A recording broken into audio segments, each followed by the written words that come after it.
Oh God. I don't feel dirty, but you know.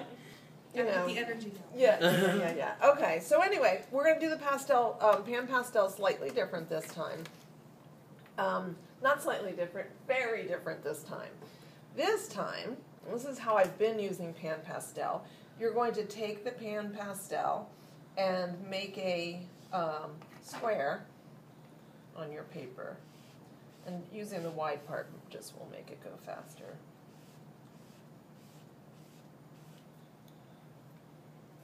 Whoops.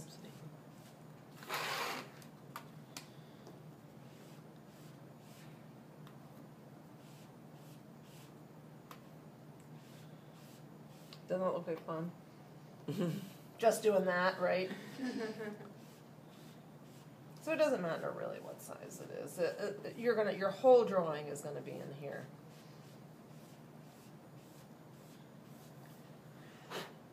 Okay.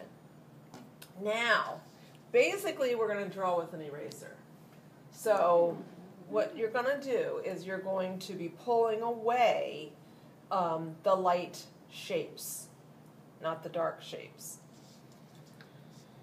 Okay, so you can see that it's light on this side, and this side. So if you cover this up, it's all a light value on that side. When you cover the light side, you can see how much darker the value changes. Completely dark, except for that little tip here, and maybe a little light hanging in these little tiny places. So I'm going to actually rough block the whole thing in with the eraser, but keeping in mind my dark areas are going to go dark. But just to rough it in, I'm going to draw the rough shapes, which are, I'm doing the frosting right now. So I see that frosting like as a triangle, kind of.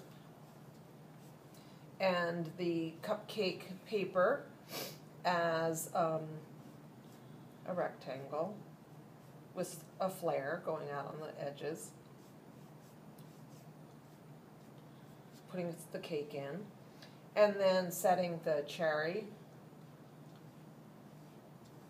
in here, which is actually really quite big compared to the rest of the cupcake.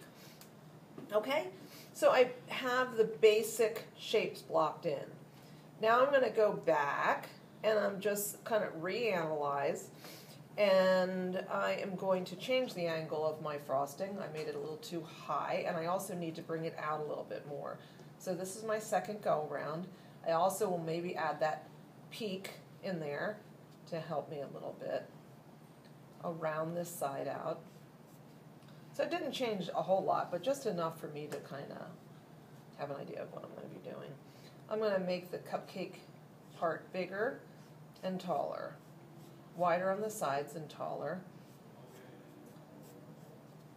Okay, so now what I'm going to do with my eraser is I'm going to start pulling out the light areas. So the easiest area to pull out is the cupcake paper. And again, I'm still redrawing as I go along. Okay, so I'm going to pull. And you do have to work it a little bit to pull it out. But you press, what I do is I'm pressing with my index finger. And I'm just going to, so I'm roughing in this part too. I'm going to rough in the cake that is in light. There's a little bit of an angle over here that I'm going to try to capture. And then the frosting, which now is going to go out a little bit further than I had it. The frosting could maybe make you crazy. So what we're trying to do is to do everything very basic, no detail. Don't get too involved with all the folds yet. So I'm just trying to capture the light in here and here. And then I'm going to get the light in this peak.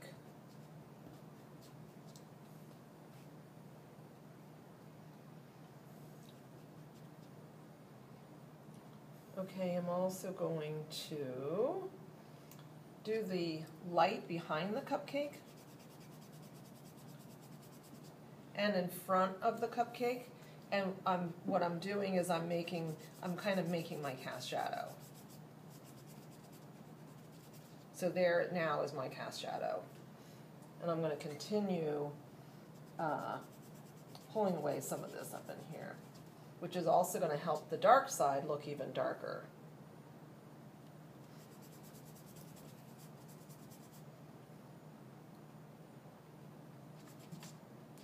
Okay, so then what I'm going to do is I'm going to take more PanPastel and start putting in some of the not detail, but just, let's say, just blocking in now the dark areas even more. Because it goes, you see how huge the value difference is. And it's kind of maybe 2/3 over with dark. I'm going to now darken this in a little bit more. And the cake is dark on this side. And, well, I haven't done the cherry yet. The frosting is dark on this side, and again, I'm trying to not be overwhelmed by all the loopy frosting yet. I'm just putting in the value shapes, just trying to see the value shapes. I'm going to go in and do the cherry now, and I realize my cherry is not quite big enough, so I'm going to make it a little bit bigger.